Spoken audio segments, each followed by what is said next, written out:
Good morning from our studios in Banjul. It's Friday, the 25th of June, 2021. Welcome to the week's ending edition of the Good Morning Africa program right here on Africa TV.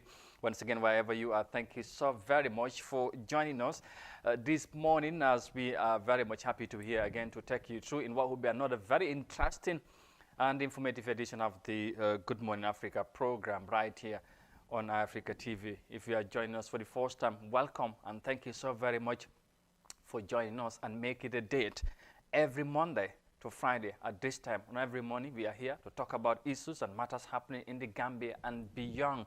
And today being Friday, we have a very interesting lineup for you as we end another week. We want to get to the weekend on a very high note, as always we do. So once again, of course, you can be ready to be with us for the next 60 minutes or so.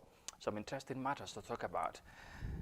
Juma Mubarak mbokk yi ñu ngi leen di nuyu beneen yoon fii ci Africa TV ñëwaat mbégte lool dellusiwaat tey ci suba sile yemook ajjuma di ñaari fukki fan ak juróom ci weeri June rather of course 2021 ñu am mbégte nag lool fas yéene ànd ak yéen ci suba sile comme ni ñu koy baaxoo di defee saa su ne bu waxtu bi jotee ñu ñëw ñu digtal leen li nga xamante ne mooy suñu ay xibaar waaye tamit waxtaanee li nga xamante ne mooy xew-xew ci biir réew mi comme ni ñu koy defee saa su ne ak suñu ay gan ak tamit ñeneen ñi nga xamante ne dañooy waxtaan ak ñoom ci réew mi tey incha allah gannaaw bu ñu leen ziaree bu baax baax rafetlu ci safo bi ak kóolute bi ci ngeen di ànd ak Africa toujours ñu war a waxtaan ponk yu am solo dana ci bokk si suñu ay xibaar njiiti réew mi président Barrow jamono ji mu ngi fale ci Saudi Arabia niki démba dal dina amal li nga xamante ne mooy umra foofu ci Mecca su ko defee nañ ci dellusiwaat si suñu ay xibaar léegi-léegi ñu yaatal ko nañ ci wax tamit ci wàllum election bi voter registration bi xam ngeen ne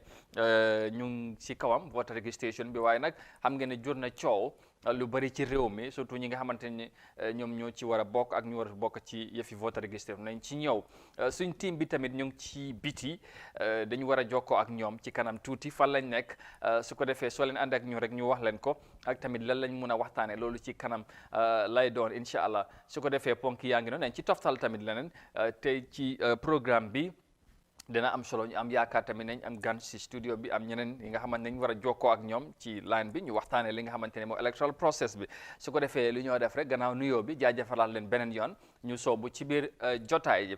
Well, viewers, again, thank you for joining us, and let's begin with our first story and talk about the presidency, because President Barrow has on Thursday, 24th June, performed Umrah at the holy city of Mecca. Umrah, also known as lesser Islamic of course pilgrimage, is performed in the holy city of Mecca at any time of the year, in contrast to the pilgrimage which has specific dates according to the Islamic lunar calendar. The president is on a week-long visit in Saudi Arabia, which began on Wednesday, 23rd June, and will end on Tuesday, 29th of the same month. Now let's have more details of that in this report by Omar Ahmad Toure.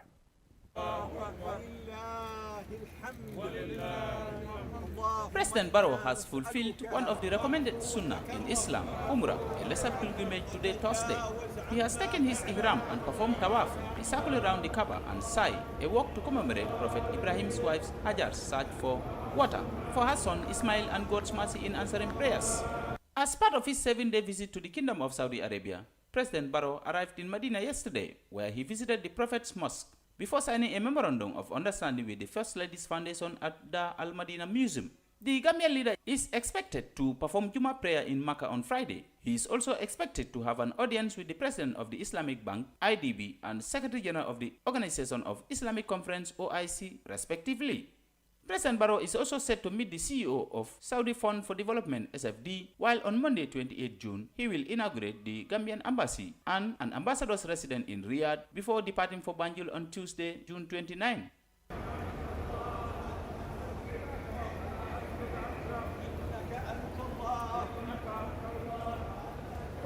Umrah is sometimes considered the lesser pilgrimage, but is still highly recommended in Islam, despite not being compulsory on Muslims. It requires Muslims to perform two key rituals, Tawaf and Sa'i. Tawaf is a circle around the Kaaba. This is followed by Sa'i, a walk between Safa and Marwa, to commemorate Hajar's search for water for her son, Prophet Ismail.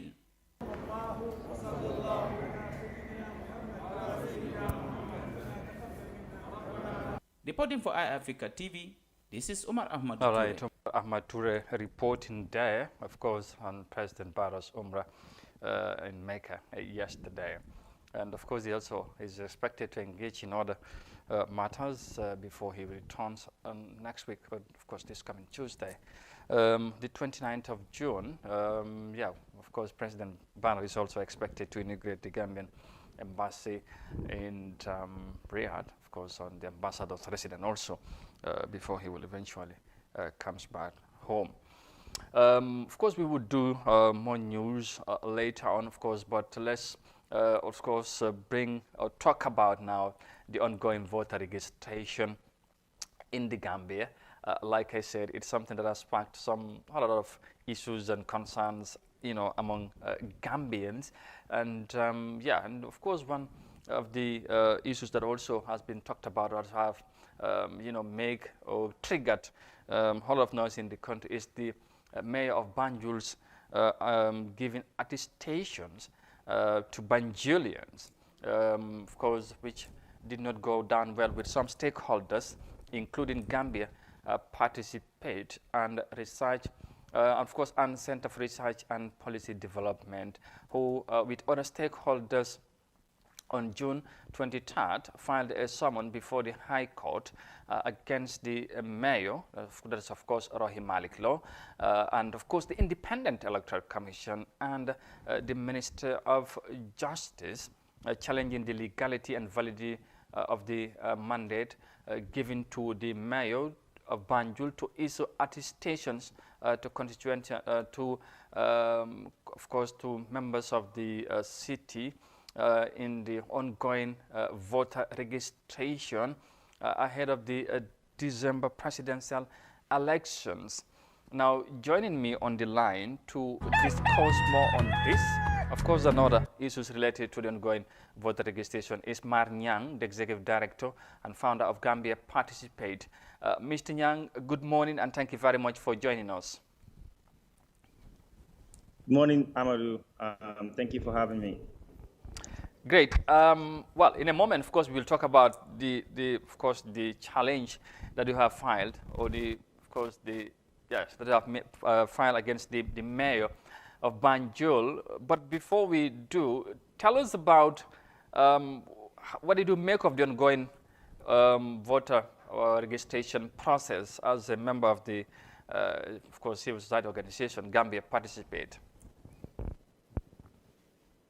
Well, I think voter registration is super important for Gambians. It is a rare opportunity that one have to capitalize on, and then make sure you have a tool that you can use to determine the future of the country. So I think it is a process that everyone should get involved in, and then make sure they get their voters card. But most importantly, as well, in as much as voters card is significant and also a tool that you could leverage on, I also believe it's important for every Gambian that is above 18 to also hold a national ID card or a passport, or at least their birth certificate in this age that we are in. So I think without a voter's card, we might not be able to have people that are turning up to vote for their candidates. So I think that is relevant, and I think we should keep pushing.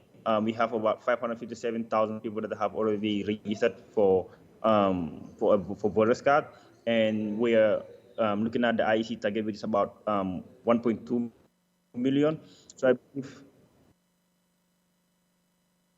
there is more sensitization that is done and make sure that people get their vote. We've seen people that are traveling from the outside in the diaspora coming to get their voters cards. So if they are paying thousands of dollars or hundreds of euros, then for us that are within the Gambia, I think it is not an excuse for us to say, for us to stay at home and not go to the nearest registration center to get your voters card.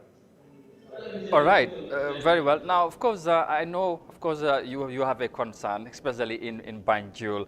But apart from that, generally, you talked about the statistics so far issued by the Independent Electoral Commission as to the number of people that have registered, over 500,000 people so far. Are you of course, confident that we would get to the number that has been targeted, maybe having at least 1 million people, if not more, registered before the voter registrations would close? I think with the trend that we are moving, we have about 557,000 registered voters in 3 weeks. So if you are to have another 557 in the next 3 weeks or more, if the figures keep going high, then the IEC might actually have 1.1 million, not exactly 1.2 million. So the 1.2 million could be hit if we have more people coming registered.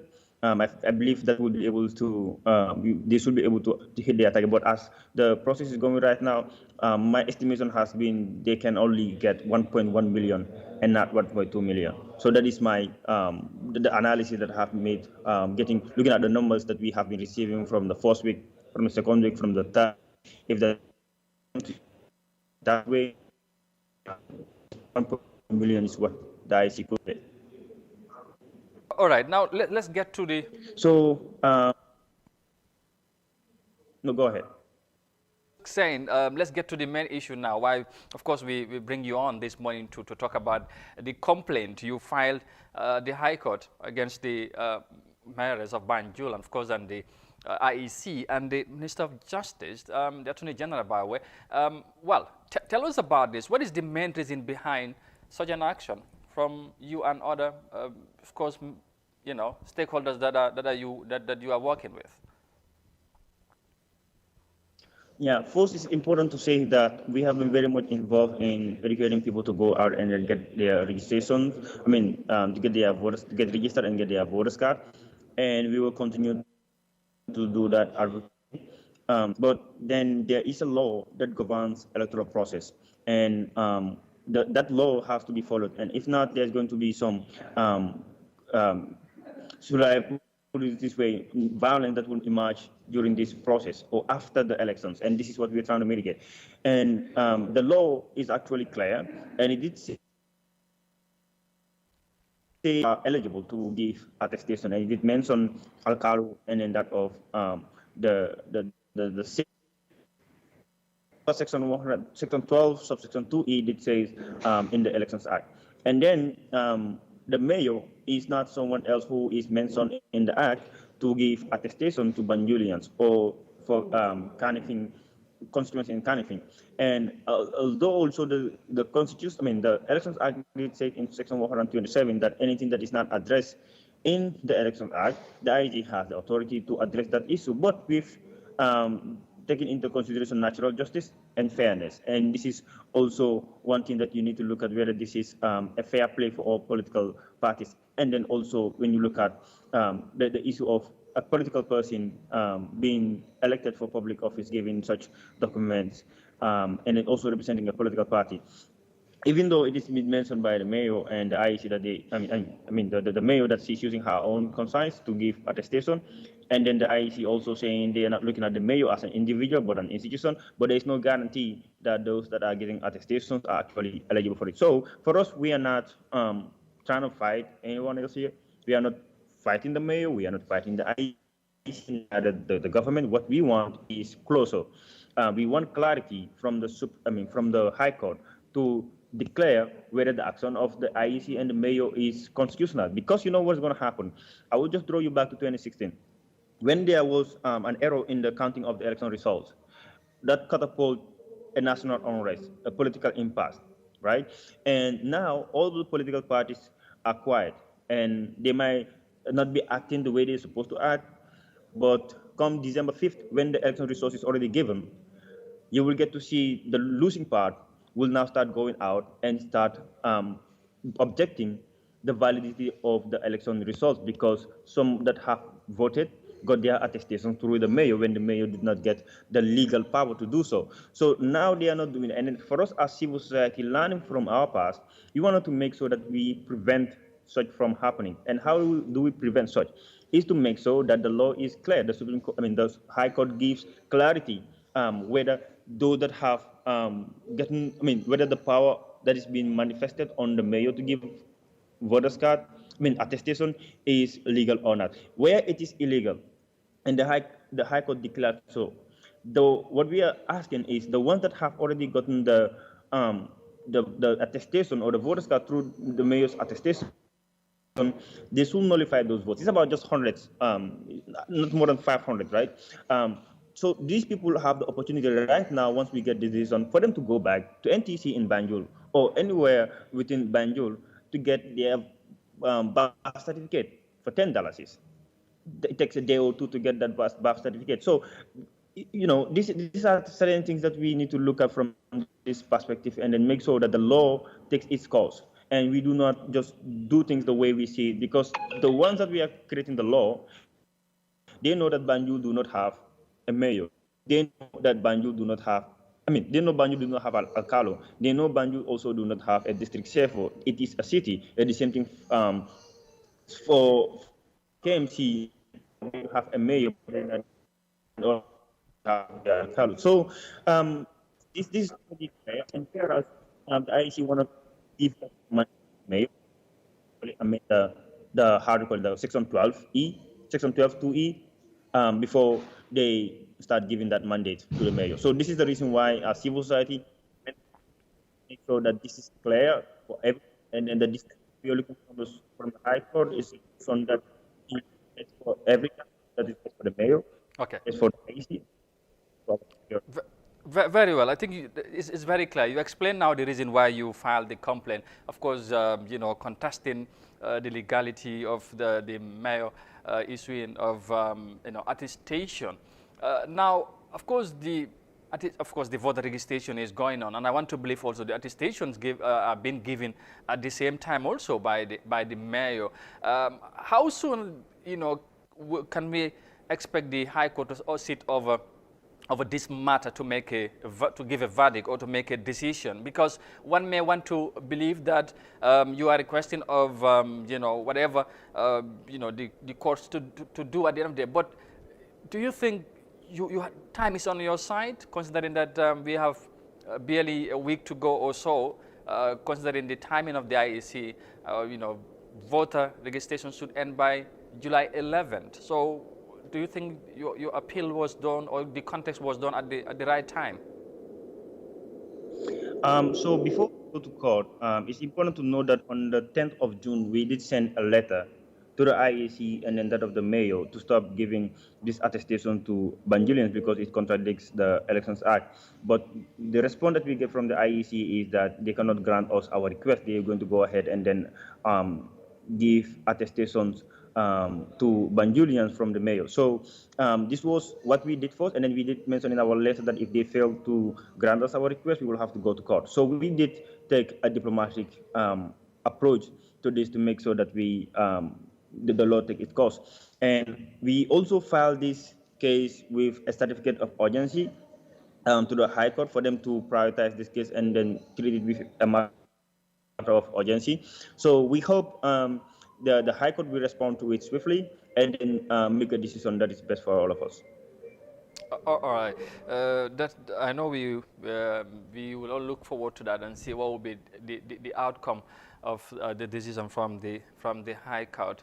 Well, of course, I was gonna say generally, of course, what I expect going forward. I mean, of course, there has been a lot of concern also that non-Gambians have been involved in the ongoing registration in the country. As a member of civil society organization, I mean, what stance are you also doing to make sure that you keep an eye closely on the on concern raised by some other Gambians with regards to non-Gambians also being involved or be registered, in the ongoing voter registrations?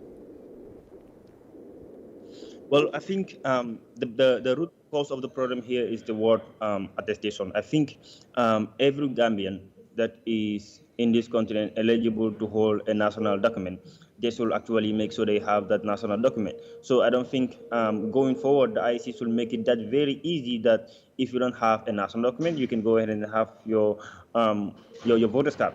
If at all there are people that are in this country that are getting this attestation and that they are not Gambians, it will really affect the hardcore integrity of the process. And this is not something that we wanted. We don't want someone else that is not Gambian to decide the political environment of this country. Gambians are not doing it outside, and not so it would be fair for outsiders to do the same thing for the Gambians. And then it's upon us Gambians, especially the alcalos and the CFOs that are at the station, to make sure that they actually do not do so for non-Gambians. And recently, just yesterday, I learned from the radio and other places that the IEC is now changing the process. So if you are coming with an attestation, you have to before they give you an attestation form, you have to bring in an old passport, an old hard copy or an expired ID card, or the previous voter's card.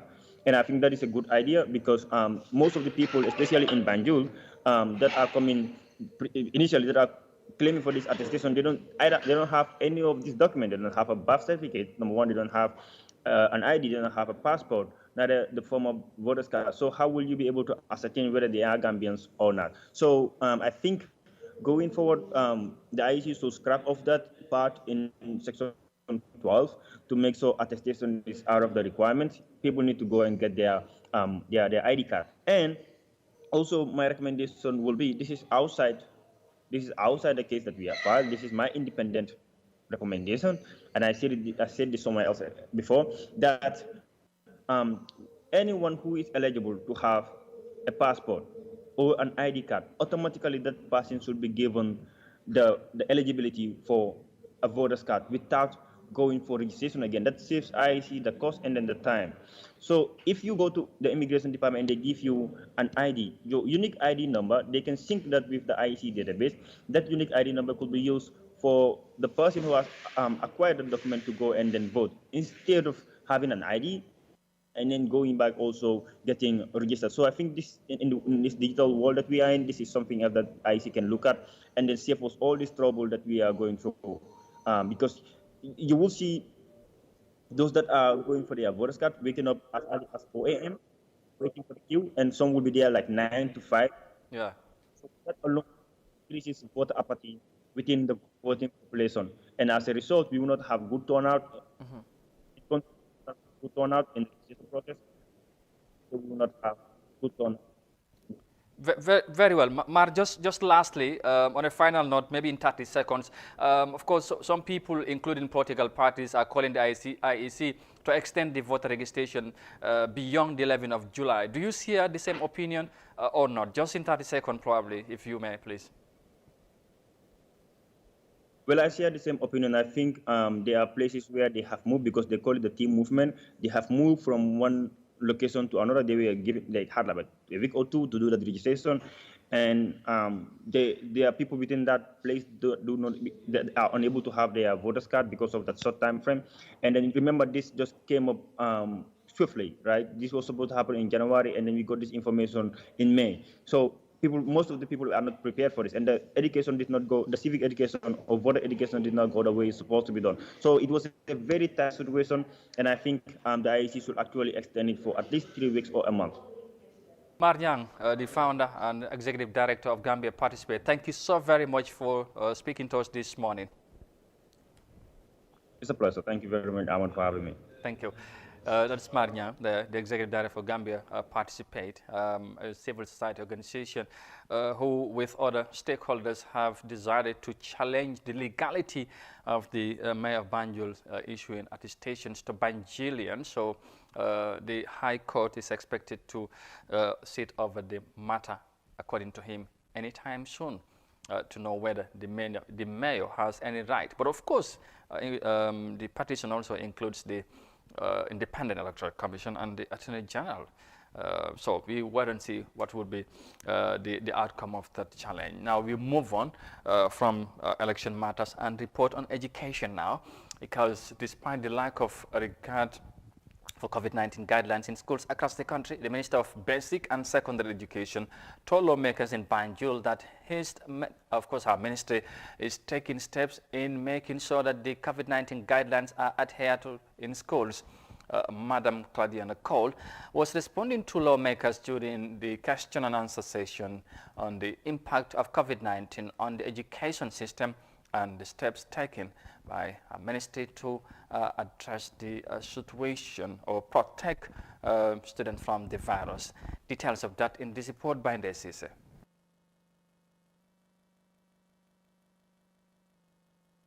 Educational systems worldwide, leading to near total closure of schools. Most governments, including the Gambia, decided to temporarily close educational institutions in an attempt to curb the further spread of the virus. But despite the government's attempt to reduce infections in the country, most schools in the Gambia are no longer adhering to the WHO COVID-19 guidelines on the preventive measures. Appearing before parliamentarians on Wednesday, the Minister of Basic and Secondary Education, Claudia Nicole, said her ministry is doing everything possible in making sure that COVID-19 guidelines and social distancing are adhered to in schools. Honorable Speaker, I can tell you that we are regularly monitoring the COVID restrictions in our schools. And we continue to provide the necessary PPEs that the schools need to ensure that the children are safe. We monitor from the regional level, the cluster level perhaps. We start from the cluster level. We monitor from the regional level, and we monitor from the national level as well. We are regularly monitoring to ensure that the COVID guidelines are respected and the PPEs are available in our schools. In the midst of lockdowns, Minister Cole added that her ministry was able to come up with models that schools will operate on to ensure continuity of learning. The ministry has developed models for reopening of schools to ensure continuity of learning in the midst of COVID-19. The models are tailored to suit the needs of the schools with a target of 200 days on the school calendar. However, it is important to note that the models are not a one-size-fits-all. Hence, based on simulations, only 23 schools were expected to alternate.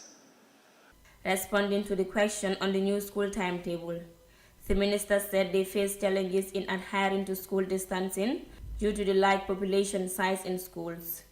This, she said, prompted them to stretch the school days from Mondays to Saturdays to enable students to have equal contact hours.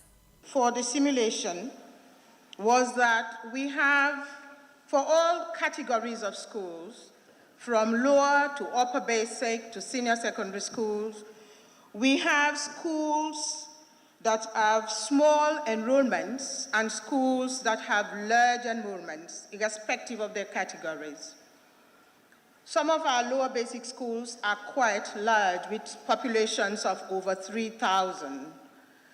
And some of our senior schools and upper basics are equally large with that type of population. And considering the social distancing that we needed to employ in our classrooms, where classrooms used to accommodate up to about 45, which is the teacher-pupil ratio, according to the education policy. The impact of COVID-19 on education worldwide has been devastating. UNESCO has reported that over 1.5 billion students had been affected due to the closure of schools in 165 countries, which is more than 85% of all registered students. And also over 63 million teachers and large number of education support personnel have been affected by the pandemic. Given these unprecedented developments, the COVID-19 has become an education crisis. Reporting for iAfrica News, I am Ndesise. All right, Ndesise, thank you very much for that report there.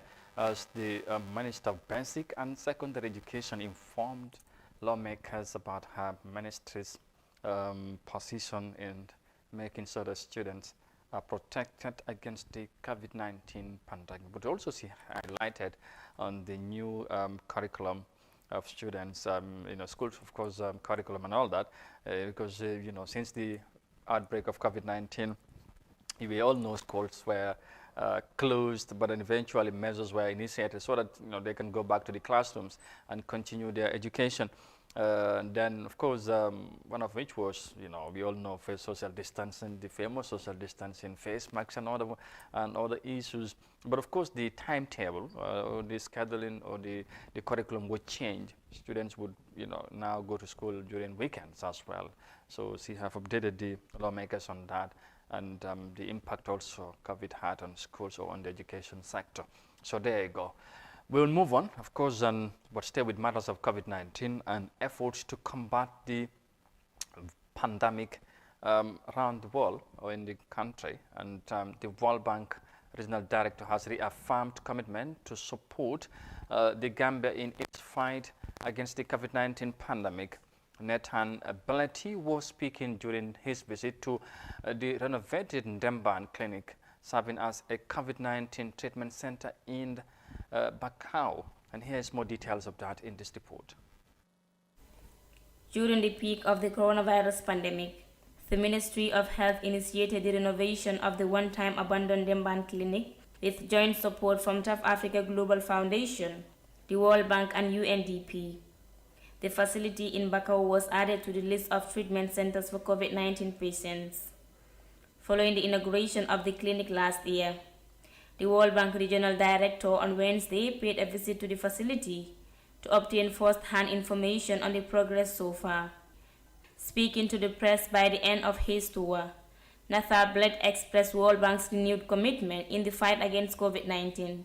We continue to encourage the ministry to be very prudent, efficient, and effective in the utilization governance of these funds to ensure that the services that are supposed to be rendered to all the citizens and beneficiaries of medical services in the country can be well supported through the provision of these resources. We remain fully committed to supporting the Gambia in the development and improvement of the health sector. Mr. Belletti unveiled plans by the World Bank to ensure fair distribution of COVID-19 vaccines in the Africa continent. From the perspective of the World Bank, and I know from many of our other partners, we are working very, very diligently to assist in the acquisition of vaccines. There is a very strong initiative effort being held, supported through the African Union for the acquisition of vaccines for the African continent.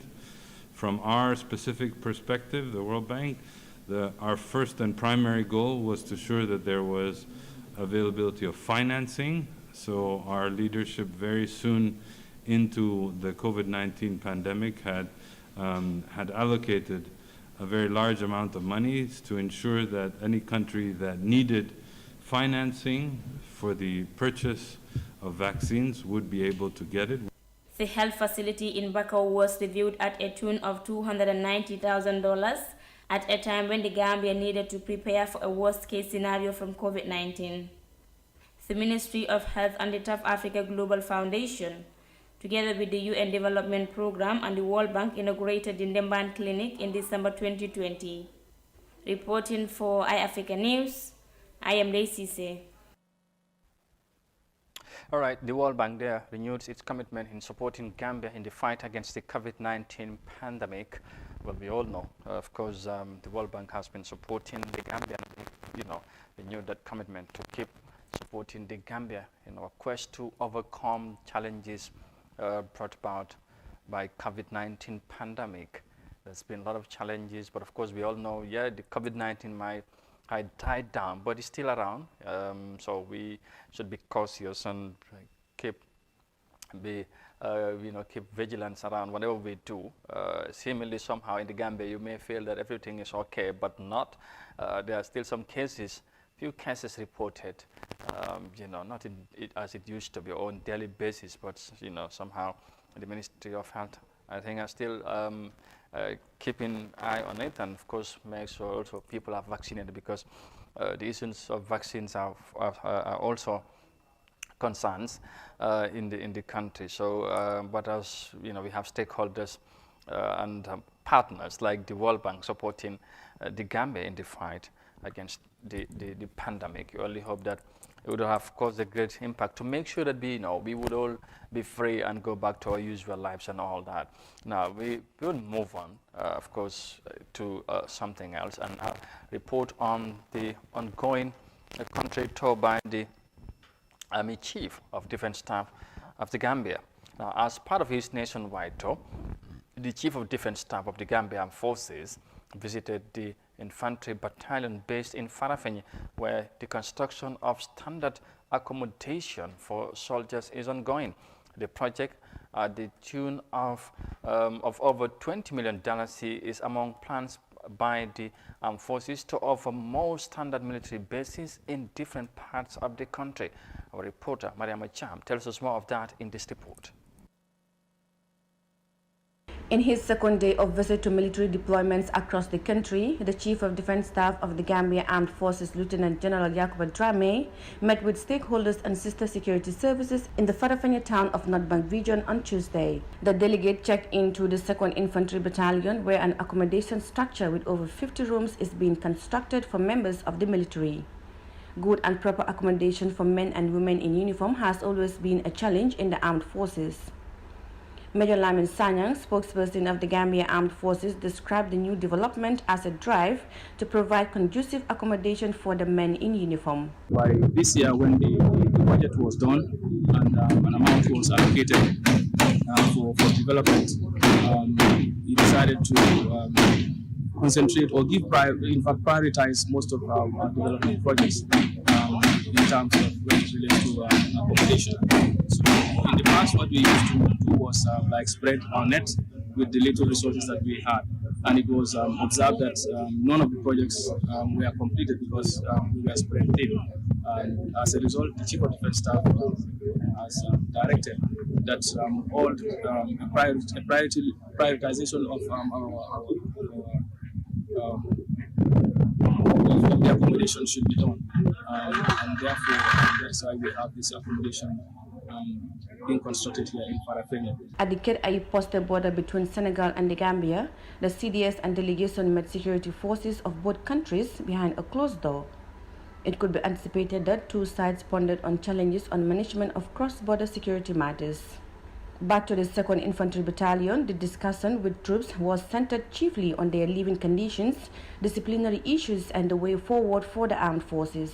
Reporting for iAfrica News from CRR, I am Mariama Cham. All right, Mariama Cham reporting there. Of course, the Chief of Defense Staff, Lieutenant General Yakuba Drame, accompanied by other members of the Gambian forces, are touring the country to visit different sites or military ports, I should say, to look at their condition and, of course, encourage them and, of course, see how best they can be supported in different ways. And, of course, as you heard from that report there, one of which they're improving their, facilities and all that. So, which is, I think, is very welcoming, because they are really people that need to be supported and be in very good conditions as they serve the nation. Well, that's why it is. Of course, we hope to bring you more reports and details of his ongoing tour, because he is with our team all there as well, as you heard from our reporter, Mariama Cham, who's traveling with the CDS. The tour began on Monday, and today is Friday, so I think they should be around the West Coast now, I want to believe, but we would give you more developments as it happens on the tour. Just to remind you again, this is the Friday's edition of the Good Morning Africa program right here on Africa TV. Once again, thank you so very much for joining us. We would, of course, be talking on something else, and let's move on. Earlier on at the beginning, I told you that our team is, our roaming team is out, somewhere in the country, and we should be linking to them now. And we are going all the way to somewhere around Banjul, because the mayors of Banjul, accompanied by councillors and civil society organizations, on Thursday made a surprise visit to inspect ongoing construction at different companies within her municipality, including the Sino-Majilak Chavak Sand Dredging Company at Denton Bridge. Now, according to the mayor, the visit is geared towards having first-hand information about the above-mentioned sites and to clarify that all the above activities are existing without the knowledge of the City Council authority, describing it as alarming to the environment, and of course it needs to be addressed as soon as possible. However, the mayor's unannounced visit to the dredging company triggered brawl between her team and the official of the Sino-Majilak company. Now, to have more details on this and of course on what happened when they visited, now joining me on the line is my colleague Modou Mohamed Niang. Kon ni ngeen ko gisee noonu Modou Niang mu ngi ci line bi foofu ci Denton Bridge ci company bi fale Majilak. Modou Niang ñu ngi lay nuyu bu baax, ñu am mbégte amaat la ci line bi. Yaa ngi foofu ci Denton Bridge fi nga xamante ne mooy ci compagnie bu bees bi ñu taxawal foofu. ñu wax rek démba mayor bi demoon na foofu pour seet li nga xamante ne mooy li fay xew. Of course demoon na tamit fenn, waaye ñu bëgg a xam lan lañ mën a jàpp li fa xew démba gannaaw bi nga xamante ne mayor ba demoon na ci Sand Mining Company boobu. jërëjëf Amadou, ñu ngi la nuyu di nuyu ñi seetaan Africa TV si réew mi ak bitim réew yëpp. ñu ngi fii Amadou si Denton Bridge comme noo ko waxee léegi ni si sa biir wax si compagnie bu nga xam ne ni moom la ñu woowee Sino-Majilak. So foofu la nekk right now Amadou, comme noo ko waxee démb kii di Buri Banjul maire Malick Lo ñëwoon na fii seet si leen nag si seet si bu nga xam ne amut yëgoo, maanaam surprise visit loolu la ñuy def léegi nga xam ne mooy compagnie bi. léegi te nag compagnie bi réeróo la mbir fii ay machines yi mag ñoo fi nekk duñ dee faral sax di alawut li nga xam ne mooy nit ñu bëri di faral di nekk ci biir bu ko sa machine yi nga xam ne ñu ngi fi ak oto yi yu mag yi nga xam ne ñu ngi fi, waaye ñoom ñëw neen ak seen gàngoor ak seen mbooloo daal di ñëw dugg si fii nga xam ne mooy si compagnie bi nga xam ne fii la ñoo am nañ gaal bu nekk si biir géej gi di manque suuf di ko def fii ñuy jaay suuf boobu suñ njëg lu nga xam ne njëg lu yemamaay la. ñoom nag nee nañ visite boobu noonu nekk na visite bu nga xam ne ni bu leen bett la, te nuñ ko defee ànd ak li nga xam ne mooy seen sart compagnie bi, parce que comme ba dundee bëgg nit ñi ñëw fees fa ndax bagage yi fay jëfandikoo ak oto yi fa nekk ak li nga xam ne mooy catapile yooyu noonu dañ ko dee organiser, waaye ñoom dañ ñëw ak seen nit ak seen gàngoor daal di jóg si visite bu nga xam ne ni yëgawuloo ak borom kër donte lee ñoom xëy na lu waa def leen ko may. waaye Amadou nii daal la fa demee démb ci yoon wu nga xam ne ni mooy trip bi nga xam ne kii di mayor roxi Malick Lo di Buri Banjul amal na ko fii si Denton Bridge ci compagnie bi nga xam ne mu ngi fii si Denton Bridge Amadou. loolu comme na ko waxee bu mu fa doon dem yëgalul ko gars yi te yëg nañ ne ci kanam tuuti ñoom tamit ñu ngi war a daje, compagnie bi mu ngi war a daje ak taskati xibaar yi pour leeral li fa xew. lan lañ mën a jàpp, lan lañ foog ne tey ñoom bu ñu dajee ak taskati xibaar yi nañ ko mën a leeral ci Gambien si ak tamit ñi nga xamante ñooy déglu li fa xewoon démba gannaaw comme na ko waxee mayor bi Buri Banjul moom demoon na fa démba seeti leen tamit seet li fay xew, te moom nee na sax yëgut wala yëgaluñ leen ñoom council bi ne compagnie boobu ñu ngi doxal foofu wala liggéey foofu. waaw Amadou li nga xam ne jëlee nañ ko si CEO bi nekk tam ki nga xam ne mooy seen PRO nee na ñoom seen compagnie képp nga xam ne dañ ko war a jaar nañ ko because topp nañ lii di mbiri naan ak compagnie bi licence bi si lu dem si ñaari at balaa ñoo am li nga xam ne mooy ndogal wala licence bi si loxo ñi nga xam ne National Environment Agency ak Minister of Local Government ak Land. ñu wax ne ne CEO bi wax ne ne lépp lu nga xam ne ni kuy ubbi compagnie loolu nga war a def foofu nga war a jaar. ñoom jaar neen fa am kayit yi nga xam ne moo leen war door a mën a ubbi fii seen compagnie, waaye luñ gis tam ne daal dafa mel ni daal dafa am li nga xam ne mu si Amadou lii di nga xam ne mooy politique daf si tax li nga xam ne daal tax na si ba nga xam ne ku nekk foog na ne lii di ñoom yaa woo kenn wi dara ba ñoom liñ def loolu leen war a def mooy ne bëgg nañ compagnie jaar nañ si ñu war a jaar nañ si Minister of Local Government and Land, jaar nañ si National Environment Agency bu ko réeréwu la mbiri géej gi ak jéeri ji jaawo ji loolu mu ngi nekk ci ron ci nga xam ne mooy National Environment Agency te wane na ne am nañ si jafe-jafe ba mu bëgg a discourage ba nga xam ne ni pour ndax dina am lii nga xam ne mooy lan si li nga xam ne moo ko jox tey muy opéré fii ne si Danton Bridge so loolu nag dem na ne bis topp na lu dem si ñaari at dem na ba discourage finally nag am na ko si kayit yi wér péng kon su toogee gis ñeneen di ñëw di war a xool luñ koy war a amee moom gis na ne daal dafa mel ni lii politique mu si gannaaw lii nga xam ne mooy gis-gis yi ñeneen ñi nga xam ne ñi ngay ñëw di seet si rawatina kii di Boris Banjul si lii di compagnie bi di waaw Senior Madiak Bala. ok waaw pour mu leer rek because dem na tamit ci yeneen sites si yeneen place waaye daanaka réeroo bu mel nii wala li fa xamante ne xew na dégguñ ne am na lu xew diggante moom ak ñeneen place yi nga xamante ne dem na fa ndax jot nañoo xam exactly moom lan moo waral bu mu fa demee xëj na am na li nga xamante ne mooy ñàkk a déggoo bu am diggante moom ak compagnie bi ba tey ñu war a dégg ci leeral li nga xamante ne mooy li fa xewoon démba ndax jot nañoo xam ñoom lan la mayor bi wax wala ñi nga xamante ne mooy tiimam bi buñ fa yeggee lan lañ leen wax ak réaction bi naka la meloon tamit démba.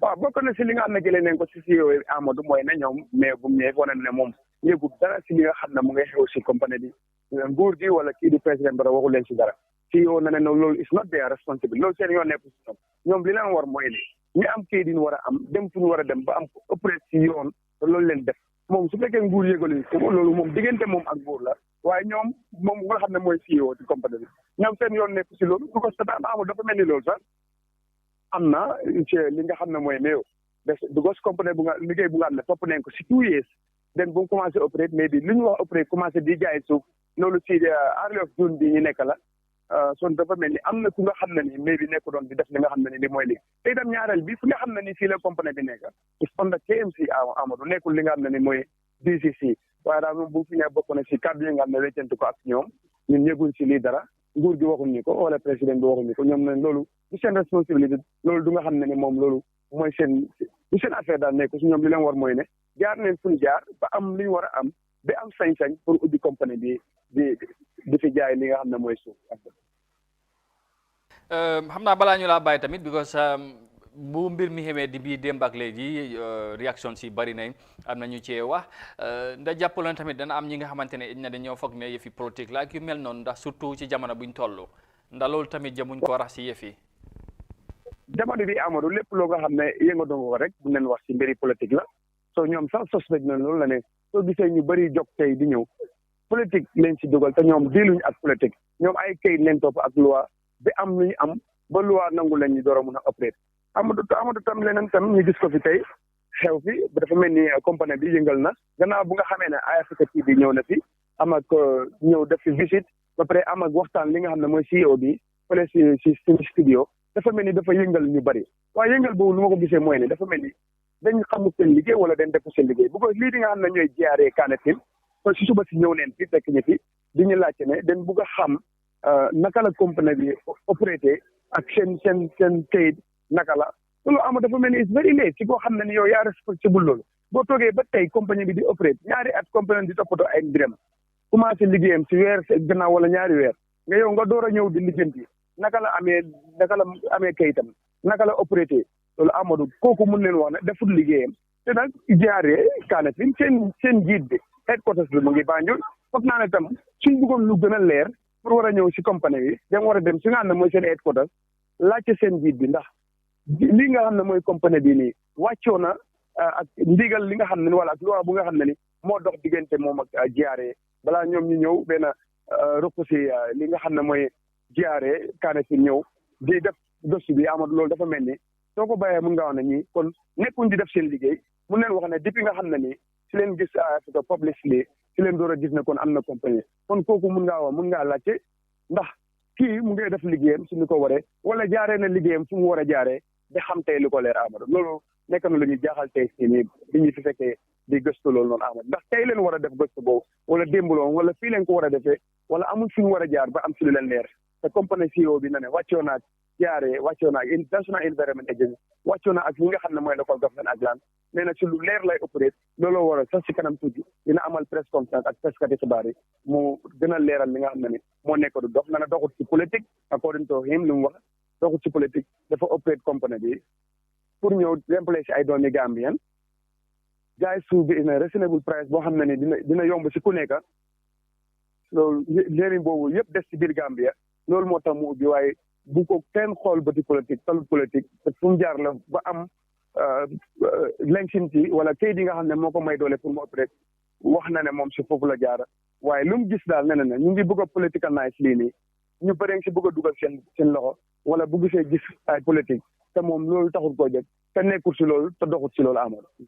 all right loolu ren na moo ñang xam naa wax nga ko of course surtout ci wàllum politique xam naa ñun sax ci kanam tuuti nañu ci gën a xuus wax ci wàllum politique ba yooyu ndax at mi moom atum politique la waaye pour tënk rek wax nga ko ci kanam tuuti mu ngi war a mooy compagnie bi ñu ngi war a jàkkaarloo ak taskati xibaar yi pour gën a leeral li fa xewoon démba amaana tamit ak yeneen yi nga xamante ne xew na ak seen jaar-jaar ak yu mel noonu fu nekk ni ci jamono bi ñoo wax ni environnement bi foofu naka la mel naka la kilifa yi nit ñi foofu lan lañ nekk di wax ak yu mel noonu ndax wàccaay bi daanaka press conference bi war naa door xam naa ne by 10 o'clock or so.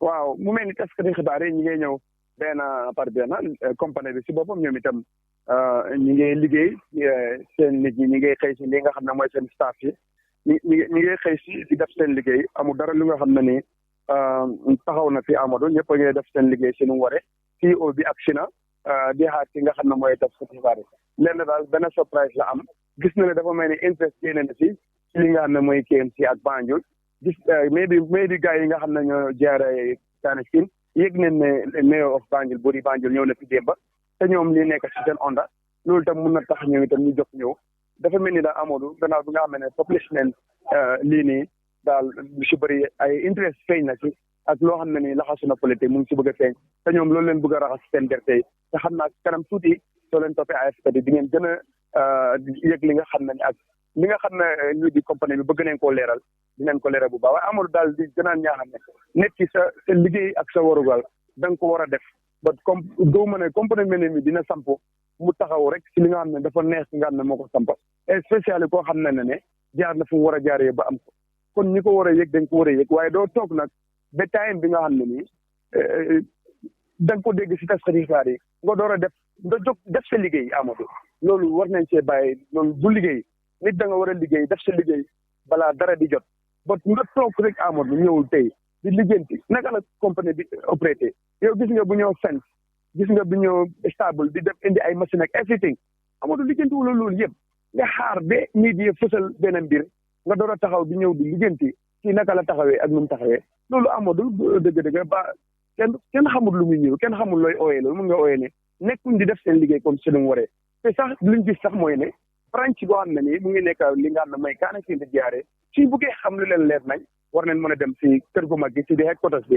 laajte joxe fa tri compagnie bi laaj ndax niñ opératé jaar na yoon ndax seen leen si am nañ ko jaar na waaye am nañ yaakaar ne ak ñu ko CEO waxee ne kenn du def béréb bu mel nii lu yem lu réyee nii topp ko 2 years bu am dara lu muy def loo xam ne nii mais àndul ak yoon local government ni nekk fi national environment agency nekk fi te ñoom ñu gën a saytu mbir yi nga xam ne mooy wàllu jéeri ji ak jaww ji ñi seetaan lu am ni mu fee am loolu yaakaar naa ne kenn amul sañ-sañam moo tax si yow dina gën a ñëw si leeral loolu waaye daal na ne ñoom politique waaye ñi leen xool bëti politique foofu na ñoom dañoo liggéey ki nga xam ne mooy nguuri Barrow ak président Barrow bu dee bon ñu génnee seen mbir fële na ñoom seen liggéey si yoon leen ko teg seen compagnie dafa am kayit yi leer di dox si lu leer kon na yaakaar naa si kanam tuuti yi bu CEO bi ñëwee jàkkaarloo ak taskati xibaar yi dinañ gën a am lu gën a leer loo xam ne ni mooy opératé li nga xam ne compagnie bi di naka Sino Majila ak Jalbaat di opératé ak ñu def ba am seen kayit te ñoom mu ngi wane ne doxuñ si politique tey doxuñ si éleg te ñu am ñaaw njortu politique ñoom ñu bu xam ne ñoom doxuñ si loolu den ubbi pour jàppale doomi Gambie ubbi neen ñu ne pour def yombal njëgi suuf bi rawatina si nawet bi ñu jubli si employé itam ay doomi réew mi so kon dafa gis ne dafa waroon a gis ñi ko support waaw waruñu gis ñoo xam ne dañ ko xool bëti dafa am koo àndal wala dafa am ñu àndal wala di gis ñi nga xam ne dañoo ñëw di seet toog ba tey ngay seet naka la compagnie bi opératé ak nu mu ubbee ak ay kayitam loolu Amadou bokk na si li nga xam mun ngaa woowee boromam ne nekkul bi def liggéeyam bu doon def liggéeyam balaa compagnie bi di commencé war na xam fu mu teg ay tànkam boo war a nekk di opérer waaye doo toog ba tey nga ñëw di liggéenti ay lansinam ay mbiram nu mu demee loolu Amadou dëgg-dëgg. jërëjëf ñu gërëm la Modou Niang bi ñu ko war a def. all right jërëjëf xam naa du ñàkk ci kanam comme ñun dañooy continuer waxtaan bi bu ci xëjee bu fekkee ne press conference bi door na balaa ñoo jeexal bu ci xëjee rek incha allah ñu dellusiwaat foofu ci Denton Bridge Saino Majilak Jaba compagnie bi ñoom ñu ngi war a daje ak taskati xibaar yi pour indi leeral li fa xewoon démba diggante ñoom of course ak mayor bu Banjul Rohey Malick Mo wala buuri Banjul démb dafa demoon foofu pour ci seet seen liggéey te nee na moom doxalin bi na sax liggéey bi wala compagnie bi yëgut ci dara ci nu mu ko waxee demoon na tamit nag feneen waaye bu mu fa yegsee am na ay réero bu am diggante moom ak li nga xamante ne mooy official compagnie bi ci nuñ ko déggee of course dégg ngeen tamit moo ñam indi na ci lu yaatu nañ bugg a nañ ci ñëwaat xam naa ne lu ci jëp ci press conference bi incha allah nañ ci ñëwaat bu baax ci kanam bu fekkee ne sax ñoom buñ dooree laata ñoo jeexal programme bi mun naa am ñu dellusiwaat foofu pour dégg ci ñoom lan ban leeral la ñu indi but for the meantime dañ bugg a continuer waxtaan bi wax ci wàllum election bi ak mbiram of course ñu continuer ndax xam ngeen ne coow li bari na ak yu mel noonu ci fu ñu toll war nañ cee mun a waxtaan wax nañ ci stakeholder yu bari of course dana am solo tamit ñu wax ak Gambien bi nga xamante ne jàpp nañ ne am na baat wala sax mun naa wax ak Gambien si ñaax leen ci nu ñu war a taxawee ban yaakaar lañ am ci December presidential election bi moon ñaan ak team bi ñu gërëmaat leen bu yombee ci kanam tuuti xam naa ne mun naa am ñu dellusiwaat foofu right of course just to remind you again you are with the week's ending edition of the Good Morning Africa program right here on iAfrica TV, and thank you so very much for being there. And of course, you know, on Fridays we always have an extended version of the program, and today is no exception. So we're gonna continue the program and of course talk more on the election process, the election matters, and also especially the voter register. We have more political parties. What should we expect here against December, and probably after December? Why not? So we should. You know, anticipate, if you like. And I'm glad to say, joining me this morning to discuss, of course, more on the election and other issues happening in the country is of course, Modou Lamin Age Al Musaf. So, of course, you know, I think most of you might have know who I'm talking about, Modou Lamin. So, of course, he's a Gambian, a novelist, playwright, and of course poet, and of course a scholar who is regarded as the most young dominant figure in the modern Gambian and African literature. ML Sow is also the founder of the Young Writers Association of the Gambia, former Secretary General of the Gambia Writers Association of the Gambia, and the current Executive Director of the War Writers Association, WAWA. And of course, I could have gone, you know, beyond that, but let me stop there because of time. I think this should be good for an introduction. Mr. Sow, thank you very much for joining us this morning. We want to talk about elections and all that, the voter register and all the process. Well, it's a pleasure to have you this morning. I just allow you to say hi to our viewers. Thank you very much, Mr. Kante. Good morning, Africa. It's a pleasure to be invited once again to the show to share my experience with our viewers. Thank you very much. All right, it's a pleasure. And of course, we invited him here today because he's a young Gambian, as you can see, with a good experience in literature. But of course, he has been also following development, so he do follow development, especially happening in the electoral cycle or the political cycle, I should say. And he authored a very interesting article, of course, about the December elections, the unsmooth road to December 4th, 2021 presidential election. So we want to discuss with him on that, and of course another issues as well. I think we can also later on do it in the local language, so it's going to be vice versa. You know, this is a Gambian thing, so we, of course, we would localize it as well. Mr. Song, thank you again for coming. And what an interesting title of this article, The Unsmooth Road to December 4th, 2021 presidential election. But before we get to that, as a young person, as an observer, as someone who has been keenly following on the electoral process, what did you make of the situation, the climate, the political climate as we speak at the moment as we head to December 4th? Thank you very much, Mr. Kante, for the very important question.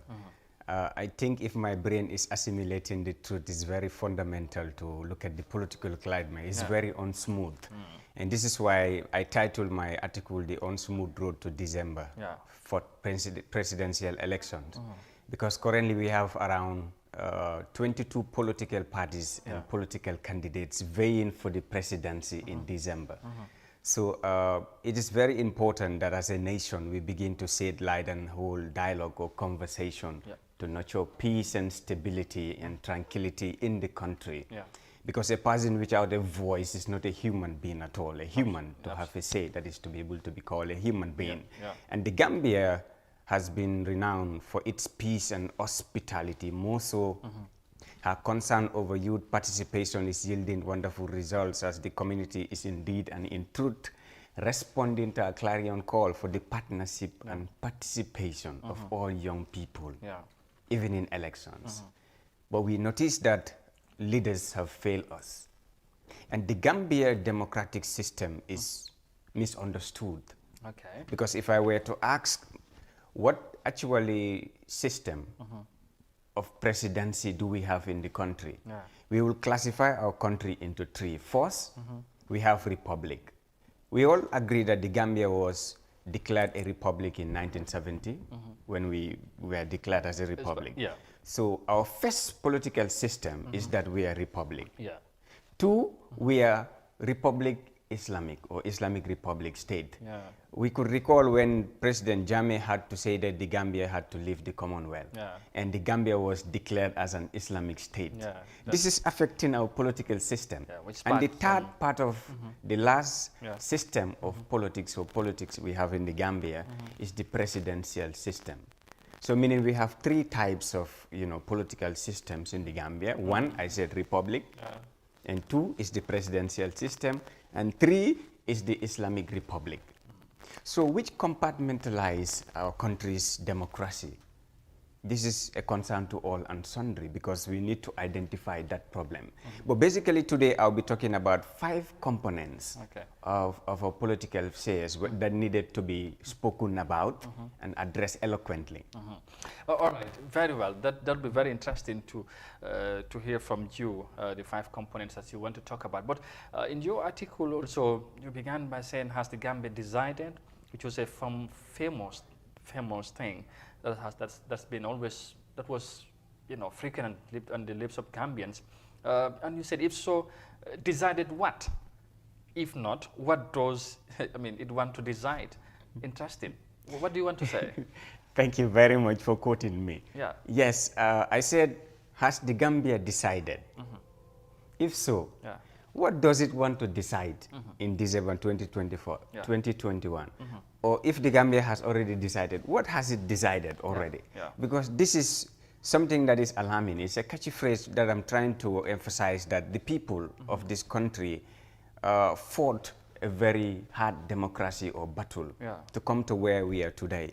It's never easy to remove a dictator from power. And for 22 good years, we have been subjugated to trauma.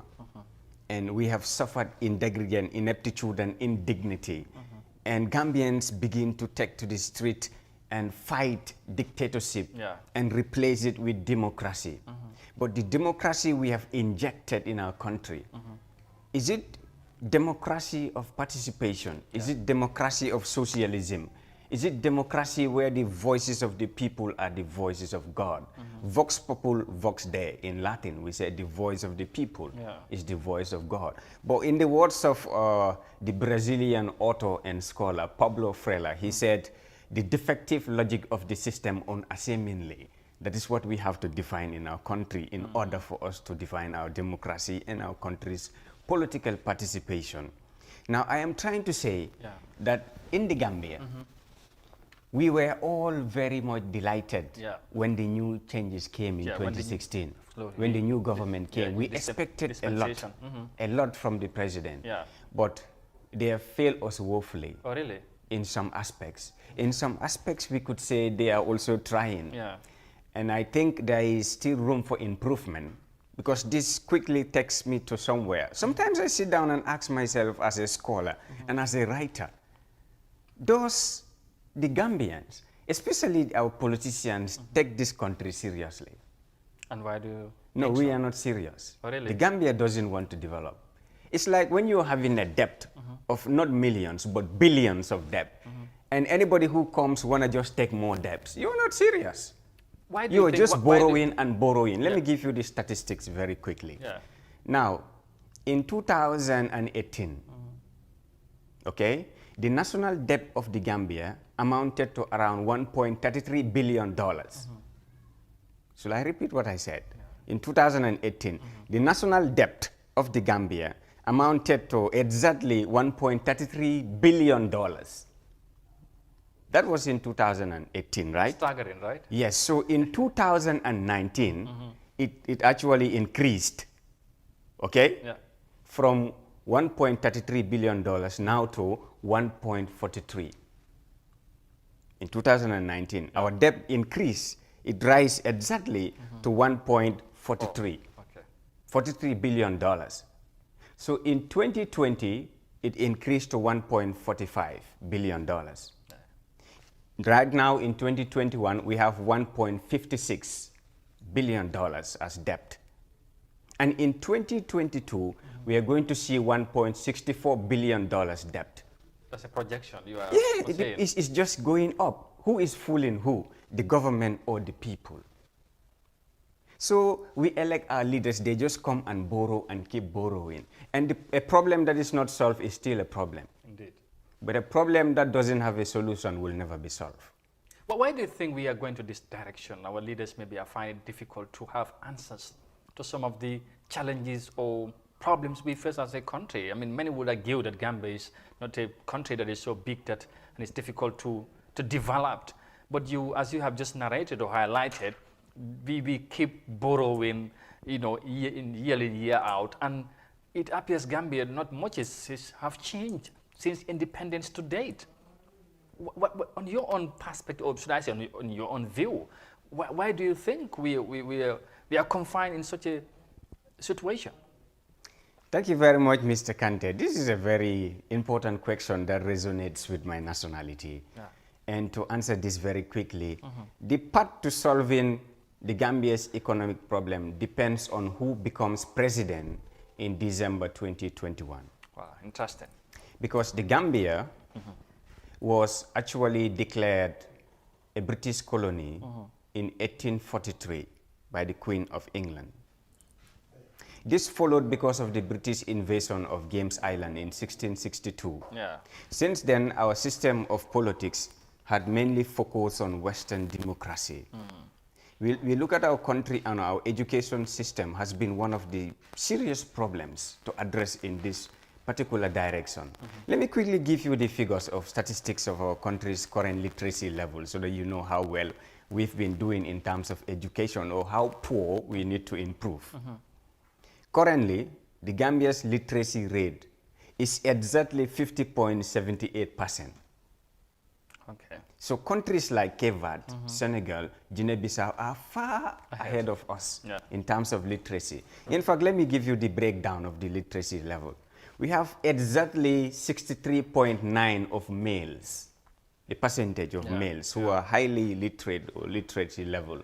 63.9 are males, and exactly 47.6 are females in the Gambia. Okay. But the total level or number of percentage of literacy of the Gambia, I repeat, is exactly 50.78%. Okay.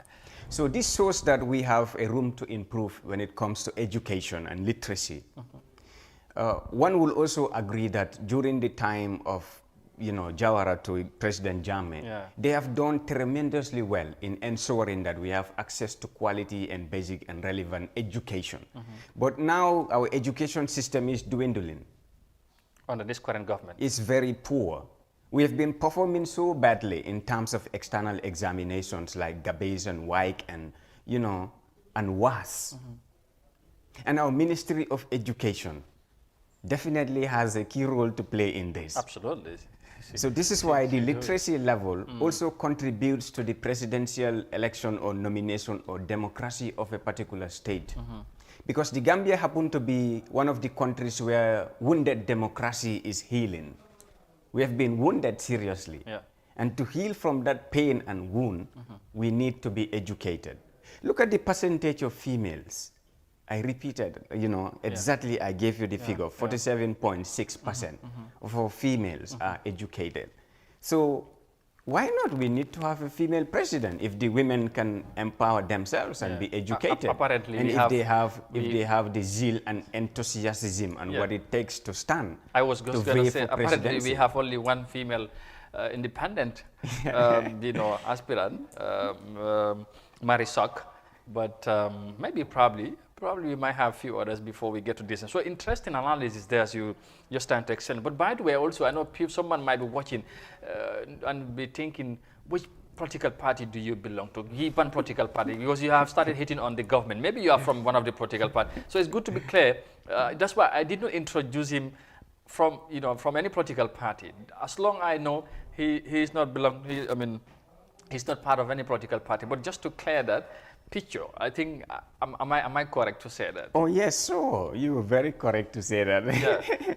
Yeah. What happened is that I am so fortunate to have been born in the Fourth Republic, like the time of Jawara, because I was born on the 7th January 1990. So I've seen all our presidents, but very honestly, I do not belong to, neither affiliated, nor support any political party in and outside the Gambia. They've been following me every day to join them. But I have my reasons. Yeah, and I was just going to ask and that is why I decided not to join any political party in the Gambia. Would it be okay if I see any political party where I should join, they wouldn't ask me. I will go straight and join. We have about, 22. 22. It was 18 now, close to 22. But I do not see a visionary leader that I am looking forward to joining, whose political party will drive this country to the dreamland. Let me give you a very quick overview of our Senegambian politics as an analysis. It's good to be patient to understand that leaders are chosen by God, not people. For people can only vote for, nominate, or elect a leader. But did I say people can only vote for, elect, or nominate a leader or their leader? But leaders are chosen by God. This is why when God is taking power from you, it's just like when you take a piece of thread and you put it in a needle. It doesn't make noise, right? No, you can do your job with it, show your clothes, whatever. But if God is taking that thread, if He is removing the thread from the needle, it doesn't make noise. No noise, no sound at all. But when you're becoming president, like the crowd, the sound, the noise is too much. But if you're living power, it's just like, yalla tiye woñ bitam si pursa bi diko hecca ndanka di noise. Ngani yalla ay way yalla bu ko jehale nonu way. And He will tell you bi anna rabbaka awha laha. In fact, He is going to tell you wala yaqafu ukubaha. And that is? For me, I am the one who do anything I like, and I do not fear the consequences of what I do. That is what is the meaning of the verse I just quoted right now in the Quran. Wala yaqafu ukubaha. I do not fear the consequences of what I do. So those are the kinds of leaders we have. Let's go to Senegambia, like Senegal. Abdoulaye Wade has been patient for close to a decade. As a political candidate or aspirant, he was so peaceful. He doesn't divide the Senegalese people. He doesn't show the tribe where he belonged to put tribe. You know what I mean? He was so patient, but he was working very hard. You talking just Abdoulaye Wade de moo fi def ay ndox moo fi asi robinet moo fi def li. He was doing those kind of things. While in the opposition. So while he was looking for or fighting or vying for the presidency. When the people noticed that why kii de defuñ ko president de way yaga na liggéey de. So they decided to vote for him and give him chance. That could happen in the Gambia. Let me give you one quick example. We know Mohamed Jah, right? QTV, QSAT. I don't say he should be politician. I know if he's watching or anybody who knows him. But if right now he stands to say, I want to be president, the whole Gambia will vote for him. You know why? Not his tribe, but who he is. He's been working extremely well, doing this. Everybody sees what he's doing. Yeah. Now our politicians, what have they done? Tell me, what have they done? Others would argue so that they have, talk too but much some of them like would argue that CNN. they have been doing their bit also No, in they haven't done absolutely supporting nothing. communities, vulnerable. In fact, young people like us have immensely contributed to national development compared to all of these politicians. Oh, really? Yes. If we are to mention a few, it's just Khalifa and few others who are really trying or have done something. The rest are just too namby-pamby. They are loudy-mouthy. They are loquacious, garrulups, talkative. They talk too much like CNN. You need to do something. The Gambians are not fools. We are not sleeping. We need to see who you are, what you can do. In fact, this quickly reminds me to introduce something in the Gambia, which is not here. I thought of it last night and said, look, I don't just want to go and talk. I need to provide solutions. So I'm going to give 2 solutions to our country's problem. First, we need to have a 2021 presidential debate before the election. This debate could be monitored or organized by anybody. Let all the presidential aspirants or candidates come on a platform, sit down and read their manifesto, like it happens and in other tell countries. us, yeah, like it happens in other countries. Yeah, but do you think that that's a... No, when we say debate, it doesn't have to be too argumentative. Yeah, but I mean, on the it has to positive be- sides of yeah, telling yeah. us who exactly they are, what Yeah. they want to bring. and how they would do it. Correct. Yeah, so something that we like will that. now choose for the one person who will lead us Yeah, again. I want to say there are some people who have been trying this to happen, but in one way or the other, it has been not easy, difficult to bring together Gambian politicians and talk to Gambians about their plans and who they are. That is because the government failed us. But And this- everybody failed from the government, from the Fourth Republic, time of Jawara to now. They failed to have one thing. And if they don't put it in place right now, in years to come, it will still affect the Gambian people. And that is... That is to establish through an act of parliament what we are going to call the National Electorate, okay, or Electoral, orderliness or council. It's in other countries. This council is established through act of parliament to monitor and observe elections. It's totally different from the Independent Electoral Commission. These are pressure groups. You know what I mean? Whose tax is there to ensure the smooth, transition of government? They are there to educate the electorates. Sometimes I sit down and even ask myself, the National Council for Civil Education, the family is a man, that office has a very big mandate to educate the people about elections, about so many things. Although they have been doing very well, but I think they have to double up their efforts. I was just going to ask you, I feel mean, that they have not been doing, executing Yeah, their because what mandate or happened- duties as expected, because, like you said, they have a very big role to... So until this office I mentioned, Yeah. okay, the National Electoral, it could be National Electoral Office, which is in charge of government regulatory affairs. It is established through an act of parliament that will look critically into our election affairs and the people, because as time goes on, the more political parties you have in a country, the higher the dependency rate, the higher the rates of when it comes to conflict. Yeah, In fact, the Gambia is very I- lucky to be one of the countries where we have Islam without Islamism. It's just Gambia and Senegal, but from Mali going to all other countries, they have terrorism, Al-Qaeda group, etc. So in avoidance of all those things, it's important we have some of these things, because what happened, Western powers, outsiders, those are some of the things they rely on to venture into our economy and try to, create chaos and mayhem. Okay. We will talk about, of course, the political tension also, because you were talking about that. And of course, by the way, remind me about the 4 components that you have. Of course, probably you would tell us what they are and how important they could be as we head to the elections, and probably right after, as we need to move on as a country. Now, you said, of course, we have about 18 political parties, or 20, more than 20, whatever number it is, and we have independent aspirants or candidates also.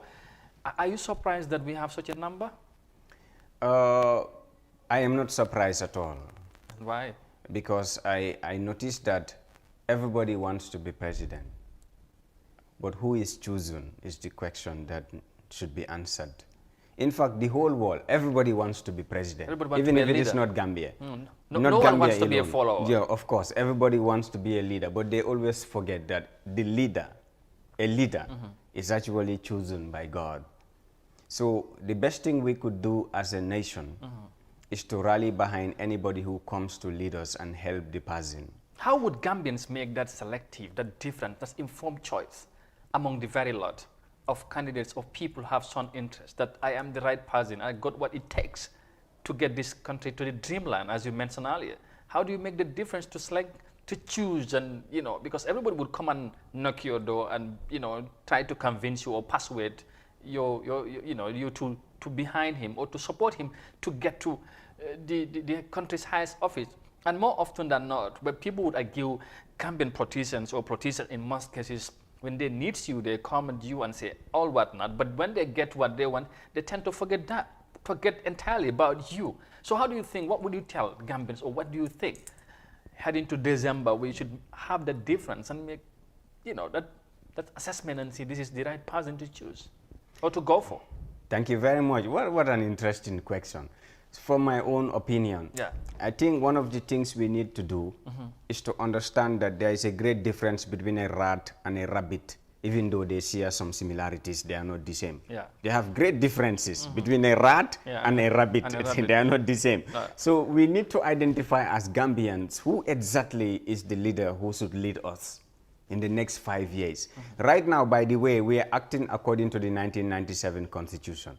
And if we are to go by that, Barrow will have to be here up to the next 10 years. Because that is what is spelled out in the 1997 Constitution. Not 5 years, but 10 years.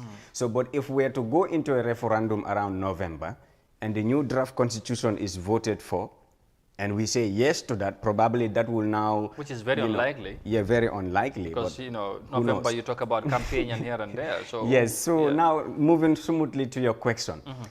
We need to understand that when it comes to electing a leader, it's not one person, it's not tribe, it's not group. This is a whole nation.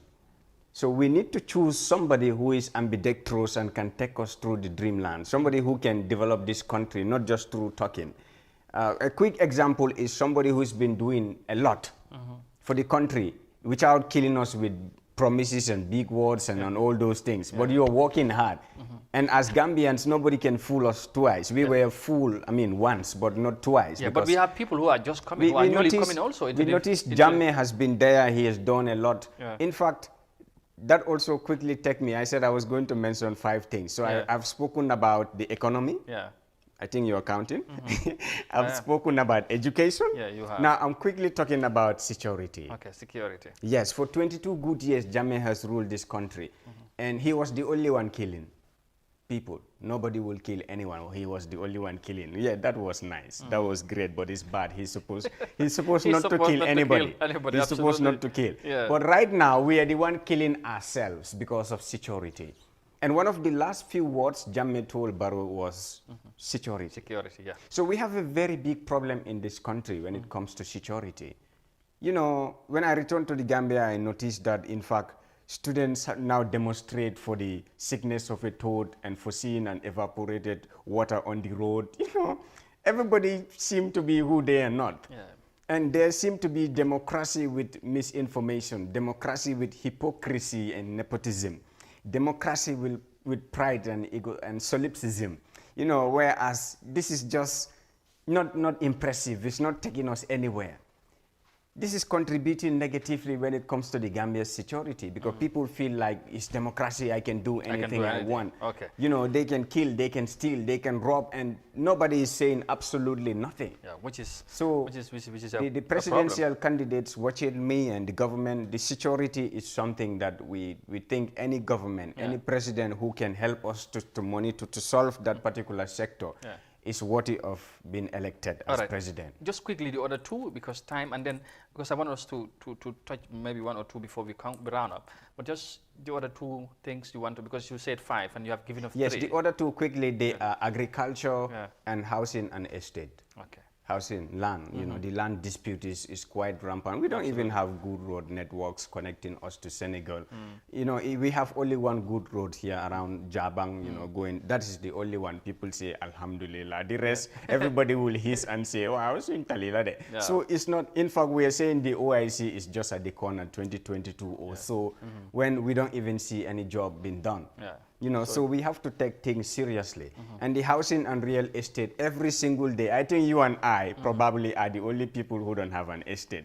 I will just pass and see Duajabi estate, Aisatu estate. I'm like, I will have ML estate because it's just coming up. Yeah, absolutely. And the land dispute rampant, is like too much, you know what I mean? And the Gambia is getting overpopulated every now and then. We were 1.5 million. We are now, you know, they're saying 2.5 million. So probably in next 3 years, we will be more than that. So all those things needed to be looked at. And the last one, agriculture. Yeah. I think Jammeh was very good at the Gambia's agricultural sector when he left. I think he left with all the farmers. That's why everything is hard in this country. We really need to go back to the farm and farm. Especially we are blessed with natural rain. The river is here. We shouldn't allow the foreign, you know, vessels to come and fish on the Gambian river. I mean, a lot of things that we should really talk about. For the purpose of time, I don't want to delay that. That's very good. It's good that you know, come up with such component that I think, like you said, our next president, whether Barrow or anyone else who comes, should really look at and try to improve on as a country. Just to wrap it up for today, I know you come back because I wanted us to also get into local language, but time wouldn't allow us. We got to go. But then before we do, we are heading to December, and some people are concerned of the political tension also. There seems to be some division. People are concerned. You can see during the voter registration, so many issues came up, you know, and people are saying when the IEC concludes the voter registration, there will be challenges at the revised court here and there. But what is your own perspective or observation of the political situation also, or the political tension, I should say? The difference among Gambians and all the people are talking, and there's so people are attacking each other. What do you think we can do to avoid that, to maintain the peace we have, which we should jealously guard as a country? And of course, whatever is politics, and politics, Gambia would come and go, and Gambia remains as a country. So what would be your advice as a young person, and of course as a youthful person also, or as a youth, I should say? And then young people are listening to you. So, and young people are mostly involved, you know, in political, you know, whatever it is, tensions or, you know, problems or whatever. So what message would you want to send out with regards to that? Because Gambia, we want to remind with that smiling faces and smiling cause as we are called. Thank you very much. Your question is excessively pernicious for an add-on of the neighbors in case. And my answer is straightforward. We need to have a national dialogue on peace and unity. Okay. I repeat, national dialogue on peace and unity before the elections. Yeah, I was going to say prior. Okay. So that national dialogue on peace and unity is where we will invite the Christian Council, the Islamic Council, the religious men and women, the teachers, the politicians, the journalists, everybody in a big hall. It could be the Sadara Karabakh Conference Hall, whatever they call it. I mean, people can be there. And this can be initiated by who, you think? Pressure groups, stakeholders, the Gambia Press Union is here, the government, any independent body can initiate something like this. And bring people. The purpose of this national dialogue, I repeat, you know, we have very good people in the Gambia. Absolutely. Amongst them, we have just few months ago or so, Bakausu took to the media and he's saying that ahead of the elections, let's try to maintain peace and unity. Many elders who have foresight and their soothsayers have seen a lot that I'm talking about right now. To avoid that chaos and conflict and pushing and pulling, we need to start now. This national dialogue on peace and unity is very significant so that we unite our differences and tribal and political affiliations. We can, you know, hold that dialogue and discuss that is one Gambia where a Christian and a Muslim, a Manjako and a Jola will eat in the same bowl, will sit on the same high table, and we are not different. You wouldn't notice any difference. We are the same people. Absolutely. In fact, that happened in 1929 when Edward Francis Small actually had to establish the Gambia Outlook. He was advocating for that kind of, you know, system of presidency. That is in Nigeria. In Nigeria, if the president is Muslim, the vice president is Christian. If the president is Christian, the vice president is Muslim. That was what Edward Francis Small had advocated for in 1929, but it didn't work out for us. So at some point, it's not just tribalism, even religion. We have a lot of differences when it comes to these tribal sentiments and political division. So it's about time as a nation, you know, we have scholars here, the religious men and women. Yeah. Writers like us, I'm doing my role. I am not a nihilist or a recidivist like, you know, somebody who sing praises with all political parties. That's why I write. I am known for writing, nothing but just writing. So they also need to play their part. Let them sensitize the people. Let them come out and talk. Let them speak the truth. Let them bring out solutions to problems. You don't just have to go and attack people and talk, but bring solutions to problems. Let's look at them as, you know, a country, as a concern to all and sundry, because every nation relies on the strength and productive versatility of her youth in championing socio-economic and political advancement. So for the Gambia to advance, honest to God, there should be a bill that should be passed at the National Assembly of the Gambia to end the Wolof word Sohor ak Anyan in Mandinka Hasidia and in Jawia.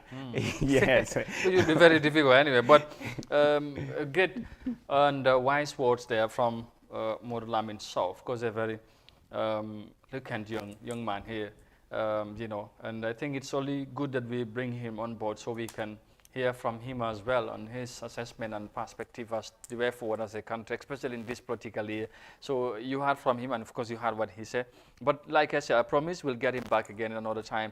So we would of course get into new yaatal wax bi tamit the local, like because mu ngi doon indi yu am solo ci kaddu yum doon wax ci olof bi dégg ngeen, he was just giving those examples te loolu dafa am solo. It was indeed a pleasure having you here today. Thank you for coming. I'll just allow you to send your parting words to the viewers, maybe till we meet again. That will be, I hope, anytime soon, inshallah. Thank you very much. I would like to thank the entire staff and management of iAfrica TV for inviting me here continuously. I've been coming, so Thank you. I and want you to, would come again, I inshallah. want to encourage you for what you're doing. It's really impressive. Okay. And the Bible says in Matthew chapter 5 verse 8 that blessed are the pure in heart, for they shall see the Lord. You are not all an exception. The Holy Quran says in Surah Al-Hadid chapter 57 verse 10 that those who spend in charity shall be richly rewarded. You are not an exception. The Hinduism book of Bhagavad Gita said in chapter 29 verse 9 that I look upon all the creation of God. I have seen none that are more dear to me than you, dear iAfrica. Thank you very much. Thank you. Well, thank you very much for that you know, complimenting remarks there, and we want to say again thank you so very much for coming, and you know, he would be coming so of course all the time, so we can keep on talking here against December as a young of course as a youthful person. We want him to you know, talk on issues and matters that we think concern Gambians, like we invite other people as well in this platform so we can widen the discussion. This all how much we got time for today, but just to say Modou Lamine H. Al Musaf Sow is of course has been our guest today on today's edition, and of course he is a Gambian novelist, playwright, poet, and of course and also a scholar. You know, she is regarded as one of the you know, young dominant figure in modern Gambian African literature. So that's a big pride for the nation. He's a pride for the nation, and he's also the founder of the Young Writers Association of the Gambia. He's the former secretary of the Writers Association, of course, and you know, he's the current executive director of the World Writers Association. On that note, we say once again thank you so very much for the pleasure of your company and for being with us from Monday to today, and we will be back next week, Monday, God willing, for another brand new week and edition of the same program. That is the Good Morning Africa program right here on iAfrica TV. Until we catch up again, do have a very, very splendid weekend, and bye for now.